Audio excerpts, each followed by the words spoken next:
Olá pessoal, tudo bem? No vídeo de hoje e na próxima terça-feira, dia 25 de agosto, nós vamos estar falando sobre um gênero musical que surgiu nos anos 50 nos Estados Unidos, popularizou-se no mundo todo e chegou no Brasil nos anos 80 de forma mais massificada, vamos dizer assim. Ele chegou antes, não é? Mas na década de 80 no Brasil, ele se fortaleceu com o surgimento de muitas bandas que trouxeram a irreverência, a crítica, a postura e o comportamento à cena musical da juventude dos anos 80. No vídeo de hoje nós vamos falar de uma forma geral sobre essas bandas e nos ater a uma música que, pelo tempo que tem feito, praticamente no sul e sudeste do Brasil e até aqui no centro-oeste, com muito frio e o tempo fechado, me lembrou muito essa música dos anos 80. E quero falar um pouco dela. Então, na próxima terça-feira, a gente vai estar falando sobre o Rock in Rio, o primeiro Rock in Rio, aquele de 85, que consolidou o rock nacional e essas bandas todas que estavam surgindo, que se apresentaram lá, marcando uma época, um período muito interessante da música brasileira, dessa música do rock brasileiro.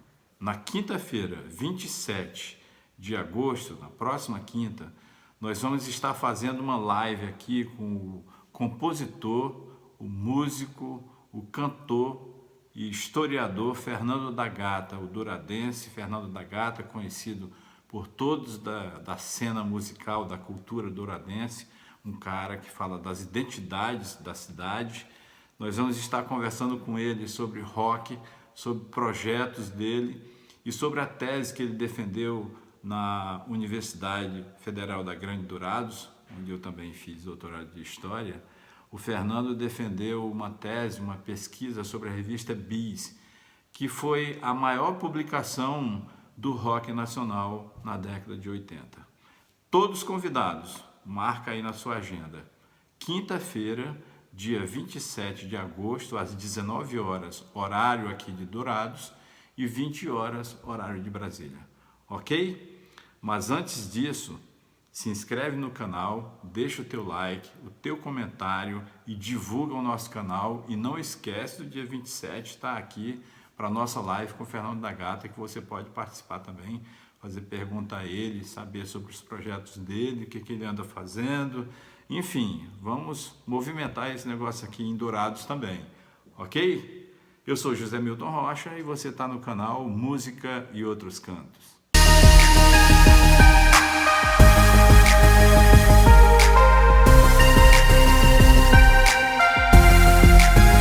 De acordo com o jornalista Ricardo Alexandre, autor do livro Dias de Luta, o Rock e o Brasil dos anos 80, aliás, segundo a Crônica, uma das melhores publicações sobre a história do rock daquele período da música brasileira, a banda que deu origem a todo esse movimento teria sido o grupo chamado Vimana.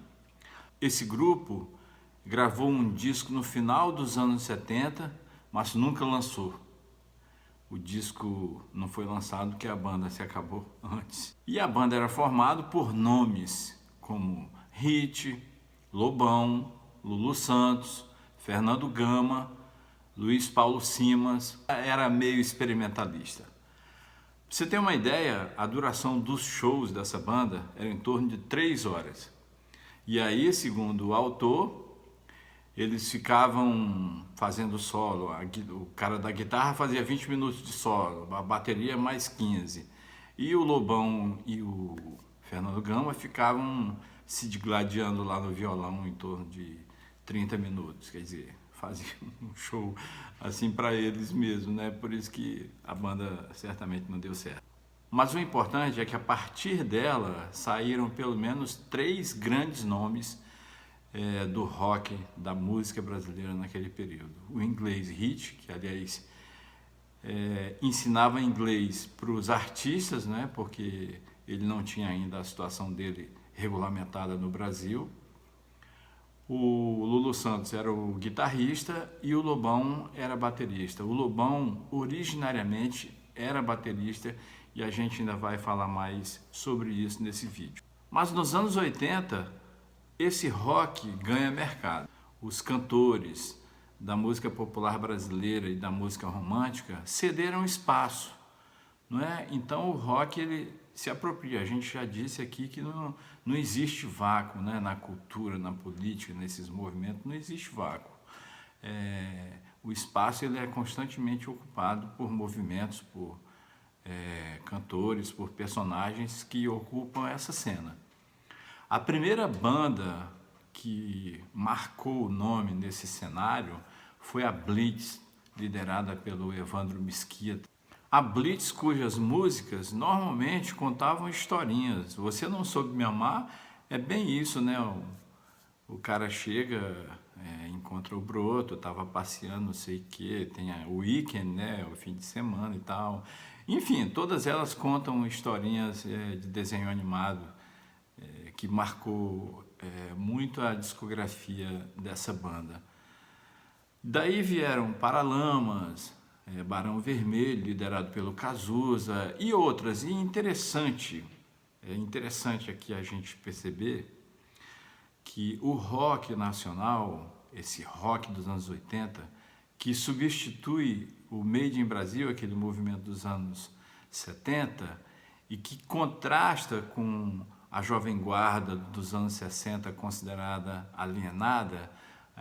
Esse rock ele é mais contestador, ele é mais politizado, mas as bandas, os cantores, o pessoal que compunha essa cena, esse movimento, eles vêm da Zona Sul, não é? Eles vêm da juventude da Zona Sul, ao contrário da Jovem Guarda, que vinha do subúrbio do Rio, que tinha uma origem mais humilde. Então, esse pessoal do rock nacional era um pessoal um pessoal pertencente à classe média, aquela que tem mais acesso, né, à cultura, à leitura, aos livros, aos bons colégios. É bom que se frise isso, porque dificilmente isso é abordado pelas pessoas que escrevem sobre a música, né, e sobre a Jovem Guarda. Eu pelo menos sinto essa carência e é importante a gente estabelecer essas diferenças e esses parâmetros. Então, a partir do rock, não é, do arpoador, do baixo grave, a rotina deles era de manhã praia, de noite, no fim do dia faziam show, se encontravam, e de noite iam para o Baixo Gávea, não é? Se encontravam todos ali no Baixo Gávea, no Baixo Leblon, né? Na boemia do Rio de Janeiro, nos anos 80, 90, e até hoje é um lugar muito frequentado pelos intelectuais, escritores, jornalistas, enfim, todos se encontram ali.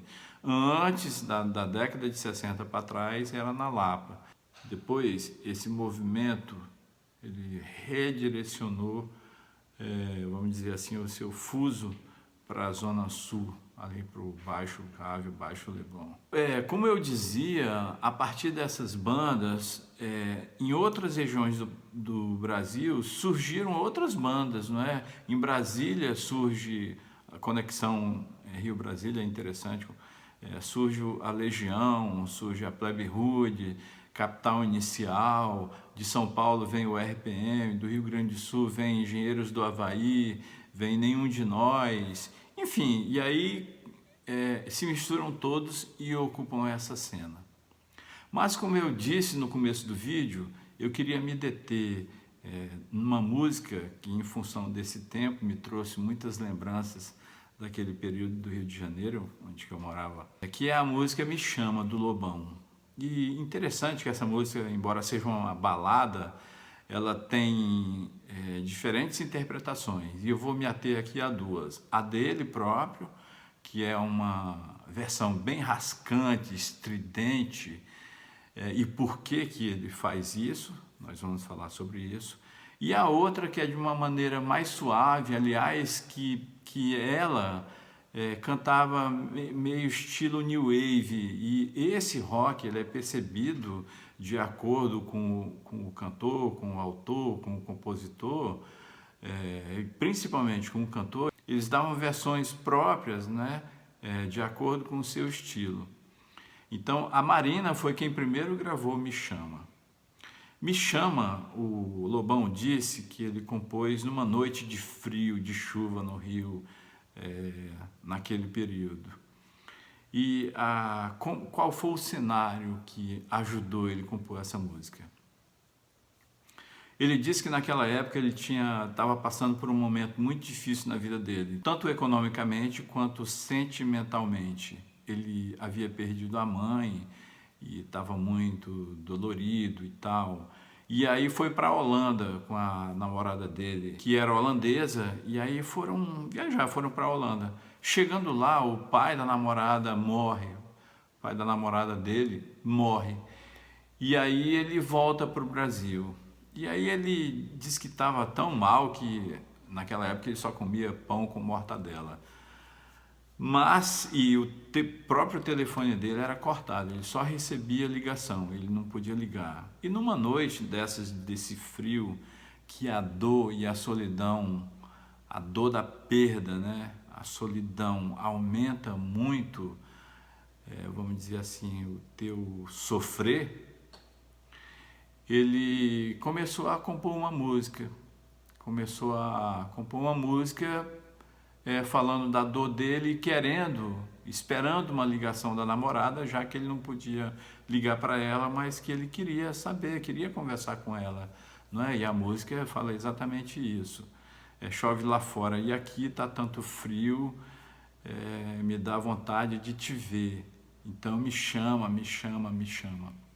Bom, ele fez essa música, mostrou para um amigo dele de infância, o amigo dele gostou, o Lobão não gostou. Aquelas coisas de autor que faz a obra e não gosta e só vai gostar dela quando todo mundo referenda e aí você passa a gostar. Então ele, num contato com a Marina Lima, que na época já era uma cantora consagrada, o Lobão ainda era só um baterista. Mas a Marina já era consagrada, já tinha conseguido o espaço dela nesse pop rock, não é, nacional. E apresentou a música à Marina, a Marina gostou muito e a Marina gravou. E gravou numa forma bem diferente, né? Aliás, eu vou, na descrição do vídeo, vou colocar as versões da Marina, do Lobão, não é? E outras músicas que marcaram o rock nesse período aí no Brasil. Então a Marina gravou e estourou, foi logo sucesso absoluto. Mas na gravação, o Lobão, como baterista, teve uma certa discussão de colocação mesmo, de ritmo, de orientação, que ele achava que a Marina estava acelerando muito e a música era mais pausada. E a Marina chegou para ele e disse, isso ele disse em entrevista, você pode achar aí e tal. E ele disse para a Marina, olha Marina, desacelera um pouco, essa música ela é mais lenta, ela é mais pausada. E a Marina chegou para ele e disse, olha Lobão, eu vou gravar do meu jeito. Quando você gravar, você grava do teu jeito. Isso acontece, né? Entre amigos, eles eram muito amigos. Aliás, o Lobão era muito amigo da Marina, do Cazuza.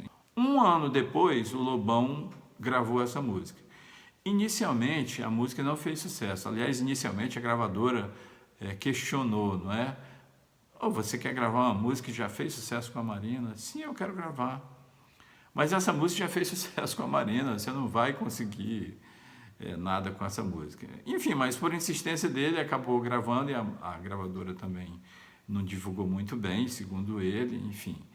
E o que aconteceu é que a música, de início, realmente, ela não decolou. Mas ele diz que a partir do filme Bete o Balanço, que a música faz parte da trilha sonora, a música começou a explodir.